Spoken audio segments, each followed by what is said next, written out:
नमस्कार। United news के इस खास विश्लेषण में स्वागत है। ऐसी ही और डीपली रिसर्च्ड खबरों के लिए https.unitednews.in पर विजिट किया जा सकता है। आज हम नागपुर के बिल्कुल बीचों बीच बसे एक बेहद खूबसूरत इलाके धनटोली की कहानी पर बात करेंगे। सच कहूं तो अगर एक पुराने धनटोली निवासी के नजरिए से देखा जाए तो ये सिर्फ सड़कों और इमारतों के बदलने की कहानी नहीं है। ये एक पूरे समुदाय के उजड़ते हुए सुकून और शांति की दास्तान है। इस विश्लेषण में हम समझेंगे कि कैसे एक बेहद प्यारा शांत रिहायशी इलाका धीरे धीरे अनियंत्रित व्यवसायीकरण यानी कमर्शियल केओस की भेंट चढ़ गया और कैसे वहां के दैनिक पारिवारिक जीवन का इस अफरा तफरी के बीच दम घुटने लगा है। चलिए इसमें गहराई से उतरते हैं। एक बेहद निराश और परेशान धनतौली निवासी का दर्द इन शब्दों में झलकता है कि ये अब वो शांत इलाका नहीं रहा जिसे कभी जाना जाता था। शांति और सुरक्षा के अधिकार को पूरी तरह अनदेखा किया जा रहा है।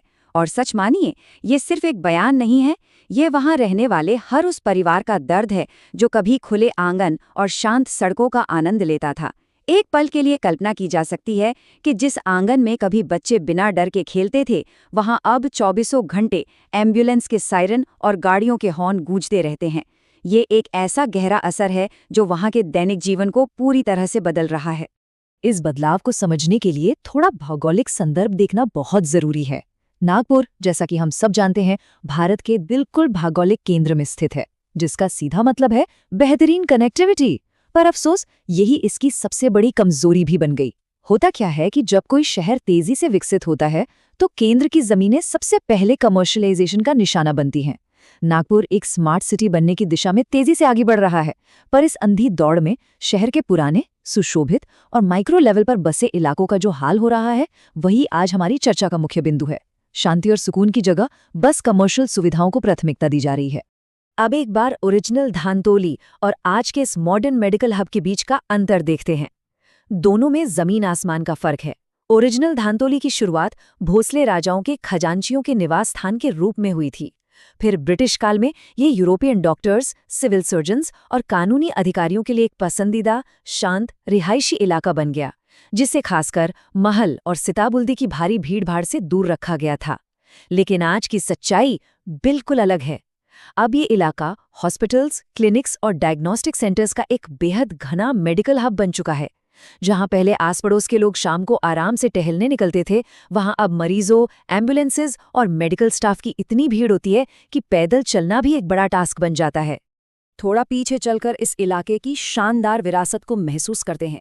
धनटोली को एक बहुत ही खास योजना के तहत डिजाइन किया गया था। यहाँ की चौड़ी सड़कें, खुले चौड़े फुटपाथ, इंडो यूरोपियन आर्किटेक्चर और एकदम संयमित जल आपूर्ति इसे पूरे शहर में अनूठा बनाते थे। ऐतिहासिक रूप से देखें तो यहाँ मराठी ब्राह्मण समुदाय की एक अच्छी खासी आबादी निवास करती थी। ये सिर्फ ईंटों का बना एक इलाका नहीं था, बल्कि एक बेहद सुरक्षित पारिवारिक माहौल था। एक ऐसा इलाका जहाँ बसना कभी एक सौभाग्य माना जाता था। एक शांत, हरियाली से भरा जीवन। लेकिन दुख की बात है कि वो विरासत, वो शांति अब बस पुरानी तस्वीरों और यादों में सिमटकर रह गई है। और ये इस बात को शानदार तरीके से दर्शाता है कि नागपुर का शहरी आकार यानी सिटी मॉर्फोलॉजी वक्त के साथ कैसे बदली है। जो इलाके पहले शहर के बाहरी या शांत हिस्से हुआ करते थे, एक्सट्रीम थे, वो तेजी से कमर्शियल जोन्स में तब्दील हो गए। इस तीव्र विस्तार ने पारंपरिक रिहायशी जगहों को पूरी तरह से निगल लिया। दरअसल जब शहर फैलता है तो उसके केंद्र पर दबाव सबसे ज्यादा पड़ता है, और बिल्कुल यही कहानी धनतोली के साथ भी दोहराई गई। शहर के बीचों बीच होने का नतीजा ये हुआ कि कमर्शियल ताकतों ने इस शांतिप्रिय इलाके को अपनी सुविधा के हिसाब से पूरी तरह मोड़ लिया। इस अनियंत्रित बदलाव का रोजाना का असर कितना भयानक है, इसकी बस कल्पना ही की जा सकती है। एक आम निवासी के दिन की शुरुआत अब आंगन में चिड़ियों की चहचहाहट से नहीं होती, बल्कि लगातार आते ट्रैफिक के बहरे कर देने वाले शोर से होती है। यहाँ 1 दर्जन से ज्यादा बड़े हॉस्पिटल्स खुल गए हैं, जिसने वहाँ के स्थानीय बुनियादी ढांचे यानी इंफ्रास्ट्रक्चर की पूरी तरह से कमर तोड़ दी है। जो अंदरूनी सकरी सड़कें सिर्फ स्थानीय लोगों की गाड़ियों के आने जाने के लिए बनी थीं, वो अब लगातार जाम रहती हैं। स्ट्रीट पार्किंग का तो कोई सिस्टम ही नहीं बचा। गाड़ियां सड़क के दोनों तरफ इस तरह बेतरतीब खड़ी रहती हैं कि घर से बाहर निकलना भी किसी बड़ी चुनौती से कम नहीं। दिन हो या रात, वाहनों की आवाजाही कभी नहीं थमती। ये सब वहाँ के लोगों के लिए एक मानसिक और शारीरिक थकान बन चुका है। और इस अफरा तफरी में लोगों ने सिर्फ अपने घरों का सुकून ही नहीं खोया, बल्कि समुदाय के मिलने जुलने की खास जगह भी छिन गई। एक वक्त था जब यशवंत स्टेडियम नागपुर के सबसे पुराने और मशहूर खेल केंद्रों में गिना जाता था, जहां खेलों के आयोजन और बच्चों के मैचेस होते थे। आज वो ज्यादातर स्थानीय दुकानों और भीड़-भाड़ वाले मार्केट में बदल चुका है। बिल्कुल इसी तरह पटवर्धन ग्राउंड्स, जो कभी प्रदर्शनियों और कल्चरल कार्यक्रमों का एक मुख्य सांस्कृतिक केंद्र था, उसका रूप भी पूरी तरह बदल गया है।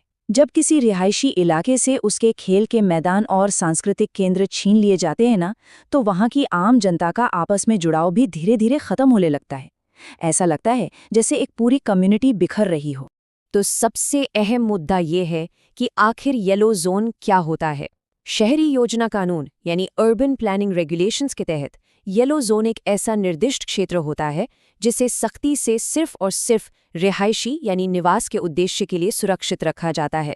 धनतोली और कांग्रेस नगर जैसे इलाके इसी आधिकारिक येलो जोन का हिस्सा हैं, लेकिन किताबी परिभाषा और जमीन पर मौजूद सच्चाई में जमीन आसमान का अंतर है। जो इलाका कानूनन एक शांत रेजिडेंशियल जोन होना चाहिए, वहां आज धड़ल्ले से इलीगल कमर्शियल गतिविधियां चल रही हैं। ये सीधे तौर पर नियमों का मजाक उड़ाना और नागरिकों के शांति से रहने के अधिकारों का हनन है। अब मुद्दा आता है कि ये सब होने कैसे दिया गया। दरअसल MRTP एक्ट 1966 और UDCPR ये ऐसे सख्त कानून हैं जिन्हें आम नागरिकों के अधिकारों की ढाल बनना था। इनका मुख्य काम ये तय करना है कि जमीन का उपयोग कैसे होगा और रिहायशी या व्यावसायिक क्षेत्र की क्लियर बाउंड्रीज क्या होंगी। कानून के मुताबिक जमीन के उपयोग में किसी भी बदलाव के लिए कड़क मंजूरी प्रक्रिया की जरूरत होती है, लेकिन प्रशासन की ढीली पकड़ और लैक्स एनफोर्समेंट ने इन कमर्शियल ताकतों को इस सुरक्षित जोन में बिना किसी रोक टोक के घुसने की पूरी खुली छूट दे दी। नियमों की पूरी तरह से अनदेखी की गई, जिसने इस संकट को जन्म दिया। और ध्यान देने वाली बात यह है कि ये संकट रातों रात नहीं आया। अगर हम इस टाइमलाइन पर गौर करें तो ये सालों की अनदेखी का नतीजा है। इस पूरे बवाल की शुरुआत होती है साल 2002 में, जब Vinayak Banap city of Nagpur case के एक अदालती कथन यानी कोर्ट ऑब्जर्वेशन का गलत अर्थ निकाल लिया गया, जिसके बाद रेजिडेंशियल एरियाज में हॉस्पिटल्स को मंजूरी दी जाने लगी। फिर 2013 आया, जब स्थानीय लोगों का गुस्सा फूटा और विरोध प्रदर्शन हुए, पर कुछ खास बदला नहीं। आते आते 2024 में हाई कोर्ट ने आखिरकार नए हॉस्पिटल्स की मंजूरी पर पुनर्विचार का आदेश दिया। और अब 2025 में परेशानी के बिल्कुल चरम पर पहुंचकर निवासियों ने अधिकारियों के खिलाफ एक बड़ी कानूनी लड़ाई छेड़ दी है। देखा जा सकता है कि कैसे एक छोटे से नियम की अनदेखी आगे चलकर एक विशाल संकट बन जाती है।